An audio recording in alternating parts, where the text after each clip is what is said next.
Bonjour à tous et un bonjour particulier à tous les amoureux qui ont célébré la Saint-Valentin en s'offrant des petits cadeaux, des fleurs, des bijoux, des moments à deux.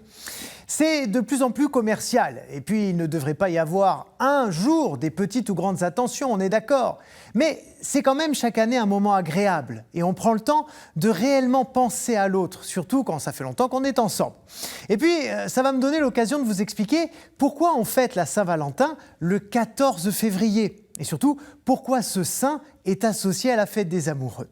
Le plus étonnant avec les traditions qu'on a l'habitude de découvrir ensemble, c'est qu'elles sont beaucoup plus anciennes qu'on le croit souvent. Figurez-vous qu'il existe une fête des amoureux depuis l'Antiquité, période où février était déjà le mois de l'amour. Les Grecs commémoraient le mariage de Zeus et Héra à l'occasion de grandes processions avec la statue de la déesse. Chez les Romains, se tenaient à la mi-février ce qu'on appelle les Lupercales, de très importantes festivités liées à la fertilité et au plaisir de la vie, dont l'amour bien évidemment. La Saint-Valentin en tant que telle est arrivée beaucoup plus tard. Valentin est un prêtre romain qui officiait au IIIe siècle après Jésus-Christ. À cette époque, l'empereur Claude II était engagé dans plusieurs campagnes militaires extrêmement sanglantes et il avait bien du mal à recruter de nouveaux soldats. Il pensait que les Romains étaient trop attachés à leurs femmes et à leurs familles pour vouloir aller combattre. Alors pour y remédier, il fait tout bonnement interdire le mariage.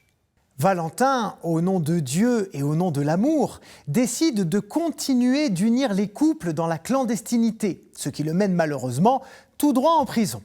C'est là qu'il fait la connaissance de la fille de son geôlier, qui est aveugle. Il noue avec elle des liens spirituels très forts, et grâce aux dons que Dieu lui donne, il lui rend la vue. Juste avant d'être décapité, le 14 février 270, le prêtre aurait adressé à cette jeune fille une lettre signée « Ton Valentin ». Et voilà pourquoi, 2 siècles plus tard, le pape Gélas Ier le déclare saint patron des amoureux et installe la fête de la Saint-Valentin le 14 février. La tradition s'est vraiment étendue et affirmée à partir du Moyen-Âge, bien épaulée par une croyance populaire liée à la nature. Au XIIIe siècle notamment en Angleterre, on disait que chez les oiseaux, la saison des amours commençait le 14 février très précisément.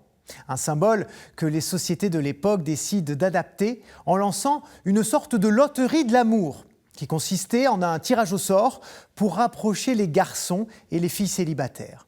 Et ce n'est finalement qu'à la fin du XVe siècle que la Saint-Valentin est importée en France par Charles d'Orléans, de retour d'Angleterre, où il fut prisonnier pendant 25 ans et où la coutume était très installée.